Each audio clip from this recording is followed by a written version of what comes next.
Gunung, dalam perspektif Hindu, telah menjadi semacam simbol pencapaian spiritualitas manusia dan alam. Kosmologi gunung bahkan dirumuskan dalam satu filosofis agung bernama Giri Segara. Karena itu, laut dan gunung dalam rumusan yang amat klasik ditandai dengan lingga yoni. Suatu pandangan tentang dualitas yang apabila dimaknai dengan baik akan mendatangkan kemakmuran. Di episode kali ini, tim Istadewata akan mengajak pemirsa menuju ke bagian barat Pulau Jawa, yaitu Provinsi Jawa Barat, tepatnya di Kecamatan Taman Sari, Kabupaten Bogor. Kota Bogor terletak pada ketinggian 190-330 meter dari permukaan laut.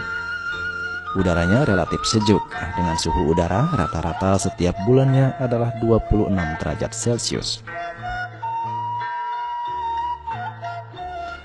Jarak kota Bogor dengan ibu kota Jakarta kurang lebih 90 km. Bisa ditempuh dengan waktu 1,5 sampai 2 jam perjalanan.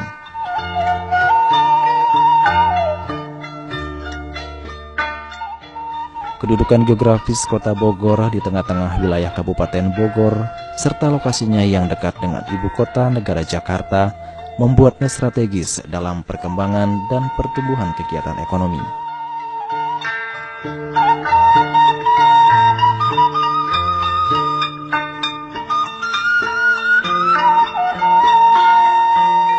Dari sisi sejarah, Kabupaten Bogor merupakan salah satu wilayah yang menjadi pusat pemerintahan atau ibu kota kerajaan Pajajaran yang ketika itu bernama Pakuan.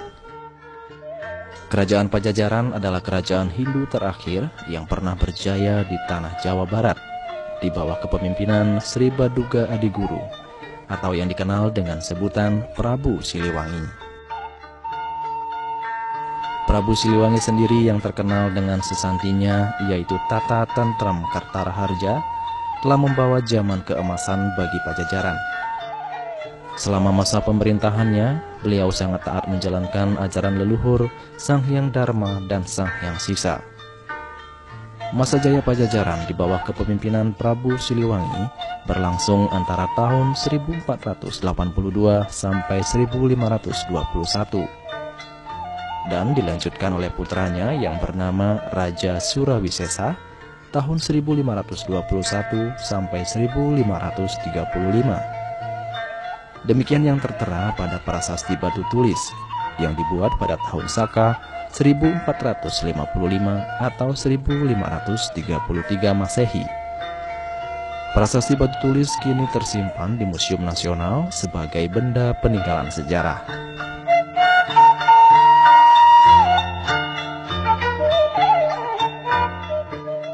Sebagai daerah yang menyimpan sejarah peradaban Hindu di masa lampau, dan untuk menghormati para leluhur masyarakat Jawa Barat yang notabene memeluk agama Hindu, di kaki Gunung Salak telah dibangun sebuah tempat suci yang diberi nama Parahyangan Agung Jagatkarta. Pura ini dibangun di atas tanah seluas kurang lebih 30.000 meter persegi. Pura ini berjarak kurang lebih 9 km dari kota Bogor. Dan untuk mencapai pura ini harus melewati jalan yang cukup sulit. Selain jalannya yang sempit, kondisi jalan yang berlubang membuat setiap umat yang hendak berkunjung harus hati-hati. Dibangunnya pura ini diawali dari kedatangan beberapa orang Bali di desa Taman Sari pada tahun 1981. Awalnya kedatangan mereka untuk membeli tanah. Namun salah satu dari mereka, yaitu I Gusti Gede Angga Wijaya, mampu merasakan energi yang sangat besar yang bersumber dari sebuah batu besar yang saat ini berada di area Utamaning Utama Pura.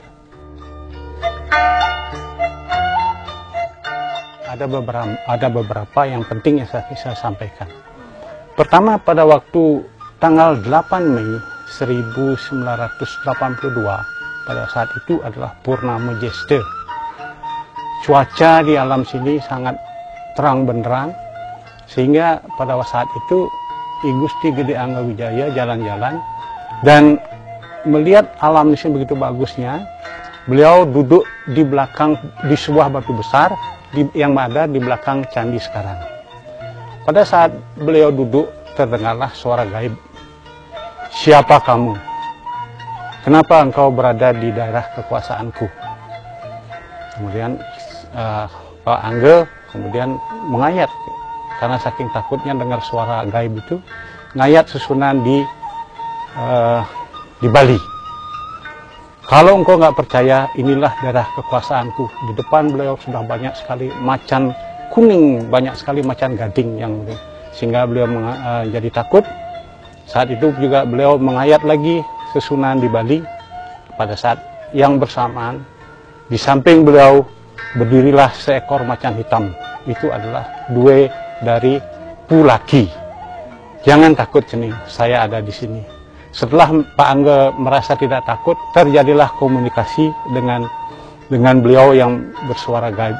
Ternyata beliau itu adalah Sri Baduga Adiguru Prabu Siliwangi. Masih di dalam benak Pak Angge, karena di dalam sejarah belum ada pernah didengar Sri Baduga Adiguru. Akhirnya beliau masih bertanya-tanya. Kemudian beliau melanjutkan bahwa di daerah kekuasaanku ini sudah banyak didirikan tempat persembahyang umat Hindu, namun satu pun tiada yang memberikan tempat bagi diriku. Jadi atas dasar inilah kemudian kebesokan harinya Pak Angge pulang dengan Pak Madesanya. Begitu sampai di samping patung kujang yang ada di Bogor, beliau mampir, Pak Sajnya mampir ke sana, dan Pak Angge seolah-olah dapat petunjuk supaya melihat ada salinan prasasti yang ada di batu samping patung kujang situ. Kemudian begitu dibaca, di situ ada beberapa silsilah kerajaan Prabu Siliwangi, antara yang ternyata kemudian di situ barulah tercantum Resi Sri Baduga Adiguru, salah satu raja. Baru beliau percaya. Hal tersebut diperkuat dengan kedatangan seorang guru rohaniawan Abiosa dari Bali tahun 1987 yang bernama Wayan Suparte, yang menyatakan bahwa area tersebut sangat bagus untuk dibangun tempat suci. Sehingga sekitar tahun 1988, kelima warga Bali ini sepakat untuk membeli tanah di sekitar batu tempat sabda suci diturunkan. Takut tanah tempat batu itu dijual, kami berlima, antara lain saya, Ketut Sugite, Ketut Sudarse, Ketut Sudarno Rimawan, Putu Suarjana, dan Komang Agung membeli tanah itu secara kredit.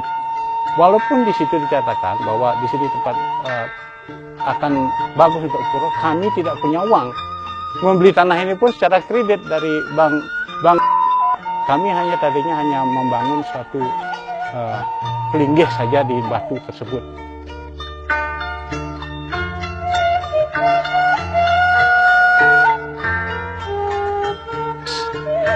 Semua rumput yang di sekitar batu itu bersinar.